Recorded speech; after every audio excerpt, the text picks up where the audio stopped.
Well, hello, folks. I'm just sitting here in the car waiting for my son to get out of his piano lessons with Nina, his grandmother. And this thought popped in my head because I'm looking at just at random crap in my car, and there was a business card.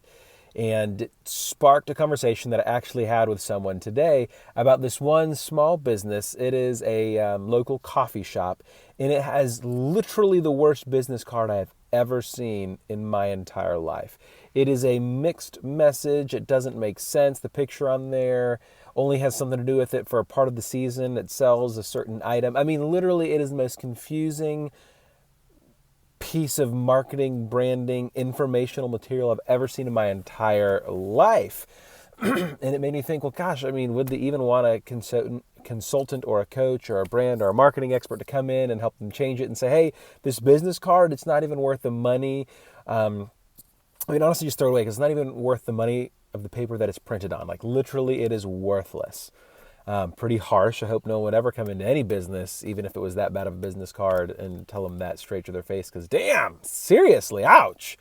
But that's neither here nor there. So it started this conversation of, hey, I honestly don't think they'd really care about that because they're comfortable where they are, and it doesn't mean they're not making great product. Their pastries are some of the best pastries you'll ever have in your entire freaking life. But the other thing, they sell coffee, and it's just not that great. I'm not a big fan of it. And yes, I love my frou-frou coffee, but there's another local place, neither here nor there. I'm getting slightly off track. I wanted to film this video to say, know what you are about. Know your market, know your audience. That's great. That's awesome. You need to know those two things. But more importantly, you need to know why you are in business. You need to know how much money you need to make. You need to know what goals you need to set. You need to understand the culture you want to have. If you have the culture, if you have the money, if you are in and are serving the community just like you want to serve, then so what if your business card sucks? So what if you don't have the best marketing? So what if you don't have the best branding? If you are having all of your needs met, truthfully, there's not necessarily a reason to grow.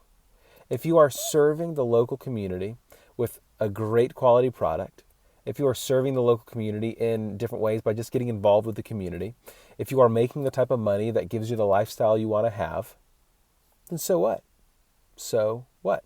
And now I'm not saying that you shouldn't strive for goals, that you shouldn't try for things, but what I'm saying is it brings up this unique perspective. I'd probably say 99% of the other businesses are like, how can we grow? What can we do? How can we change our marketing? How can we change our branding? How can we change our mission statement? How can we change? How can we get better? How can we? All of these questions that honestly may be the wrong question because their mindset's in the wrong place. It's opportunity driven instead of relationship driven. But there's other small companies that are perfectly content with where they are, literally location wise, but also with how they're affecting, and being a part of the community. They're perfectly comfortable with the amount of money they're taking in because it affords them the lifestyle that they want to live. They're comfortable, but not in a bad way. And so I want to challenge you to say, why, to really ask yourself this question: why am I doing what I am doing? It's almost that Simon Sinek, what's your why? And then not only figuring out your why, but also figuring how do you want to be involved in the community. So figure out your why. How do you want to get involved in the community? And the third thing, and probably the most important thing, because it really gauges how high and low where you set your goals, is this: how much money do you need to make to be comfortable to give you and afford you the lifestyle that you want to live and want to have? So figure out your why, figure out how you want to get involved in the community and serve the people you're trying to serve. And third, how much money do you need to make to have the lifestyle that you want? And be realistic. Not I want to drive Benzes every day, a new one every month. No, be realistic, be smart. So be realistic, be smart. Think about those three things: your why, the community that you really want to serve and impact, and then how much money do you really need to make to be comfortable and have that lifestyle that you really want to have.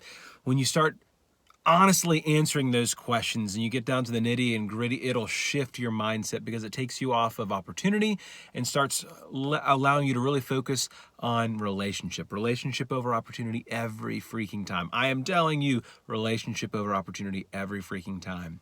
Your why, the community, money. Think about those three things. Give an honest answer. Let it shift your mindset because it'll impact how you do everything, how you run your business, how you interact with the community, how you interact with employees. If you have employees, it will literally shift everything you are doing. Be honest. Think about that. You don't have to be big. You can be like the company that I started off this whole video with the bad business card. They're okay because they're serving the community they want to serve. They're making the money they want to make, and they're doing what they want to do. Think about it. Think about those three questions. Enjoy. Have fun. Deuces. Bye.